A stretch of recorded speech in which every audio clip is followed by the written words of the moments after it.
Salut, c'est Trado, content de vous retrouver pour la mise à jour de l'analyse technique du CAC 40 avec encore une fois une hausse 0,72% et je pense que celle-ci c'est peut-être celle de trop en ce sens que on fait quelque chose qui n'est pas généralement positif à court terme, c'est une bulle. Regardez ça.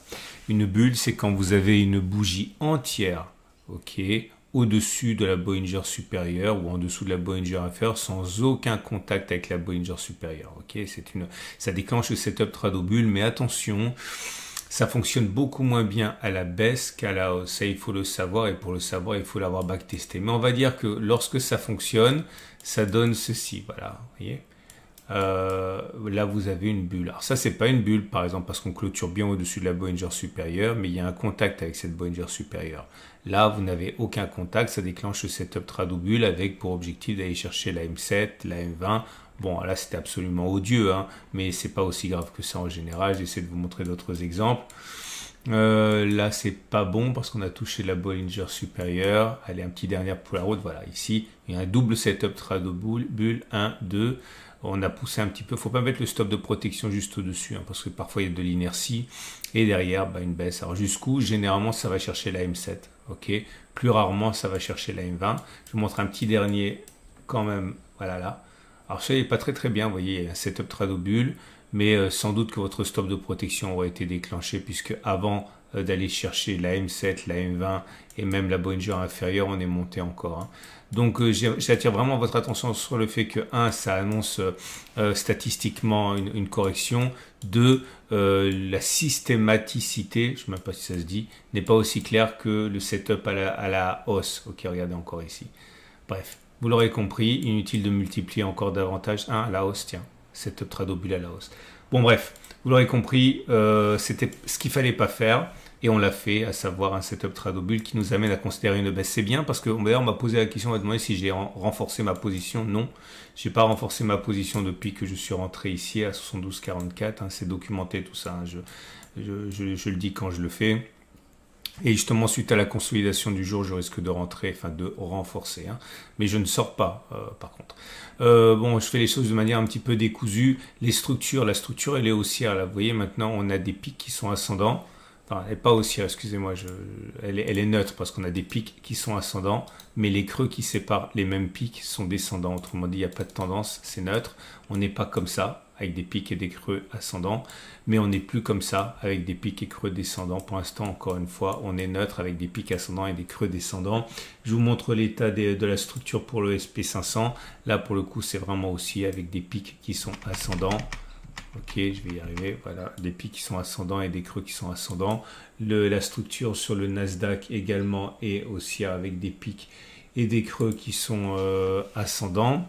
Alors, vous le voyez ici. Et le DAX également est sur une structure haussière avec des pics et des creux qui sont ascendants. Il n'y a que le CAC 40 qui soit dans une situation intermédiaire. Vous voyez, pic et creux ascendant pour le DAX. Donc je reviens à mon CAC 40.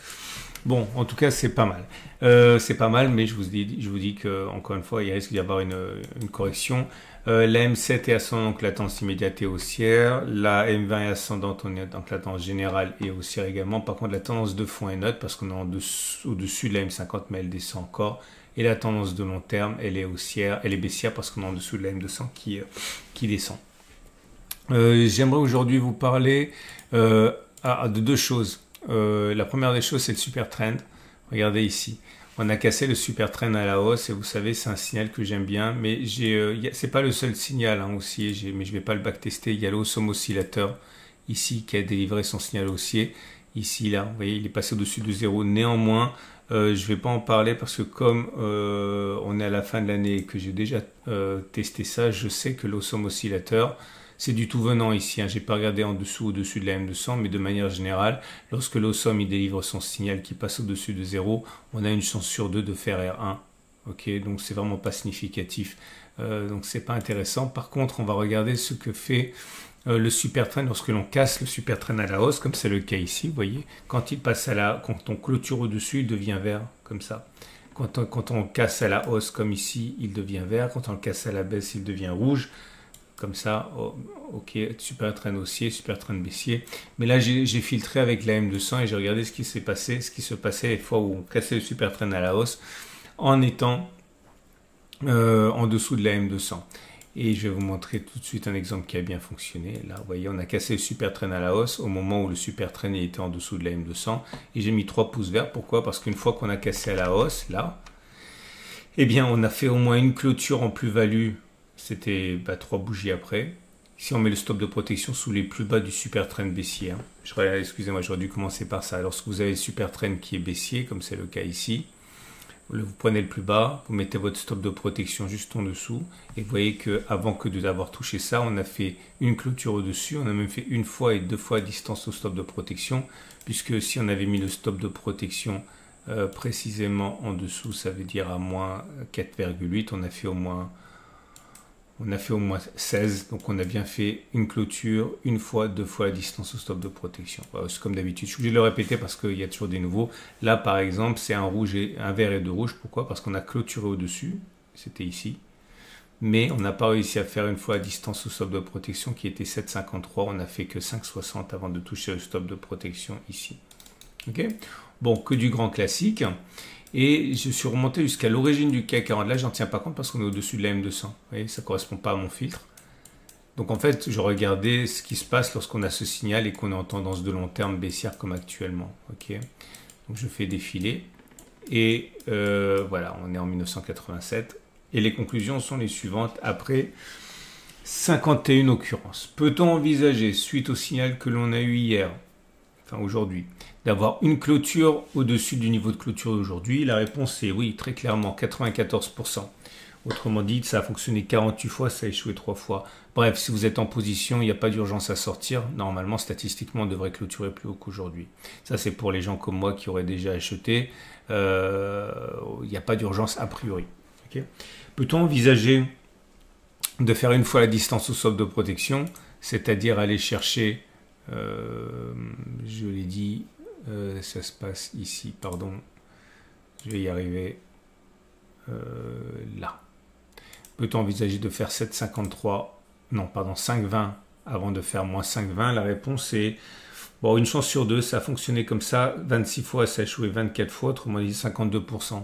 Ok, c'est pas significatif, c'est absolument aucun caractère prédictif.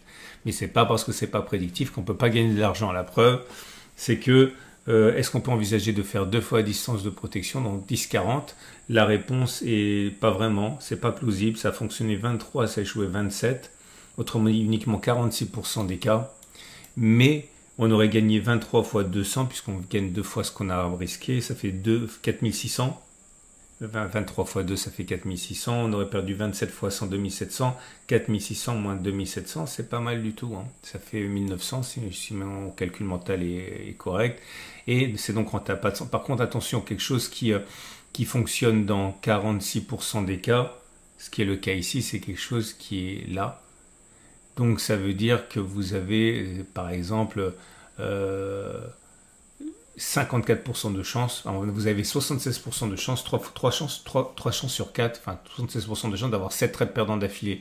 Ok, donc si vous faites ça, si vous pariez sur ce trade-là, sachez que vous risquez d'avoir tort une bonne série de fois. Mais bon, si vous aviez fait ça depuis l'origine du CAC 40, c'était rentable. Hein, c'est un peu l'idée. Voilà, on va donc passer au trade du jour, tout naturellement. Votre rendez-vous avec IG. IG, bien plus que du trading, une équipe d'experts à vos côtés. Qui sont exactement ceux-là. Hein. Si vous êtes haussier, vous pouvez tenter ce trade dont je parle. Maintenant, si vous êtes baissier, vous pouvez tenter éventuellement le retour à la M7 ou à la M20. Le problème, encore une fois, c'est que vous l'avez vu, hein, ça fonctionne souvent, mais il y a une inertie, donc il ne faut pas mettre un stop de protection trop serré. Quant à moi, je le répète, hein, je suis déjà dedans, je vais attendre que ça corrige et je vais renforcer sans doute, puisque je vois on est en période assez favorable, a priori, hein, on est sur le rallye de fin d'année et l'habillage de portefeuille des gérants de fonds, c'est-à-dire qu'ils vont acheter ce qui a bien fonctionné, ce qui entretient un mouvement haussier. Donc pour l'instant je ne bouge pas, mais je m'attends à la baisse et puis j'espère une hausse après, dans le sens hein, d'une éventuelle reprise de tendance haussière. De toute manière, on sera en tendance haussière. Pour qu'on soit en tendance haussière, il faut inscrire un plus bas et encore un plus haut pour avoir des pics qui sont ascendants et des creux qui sont ascendants. Ok, donc cette baisse, c'est un mal pour un bien.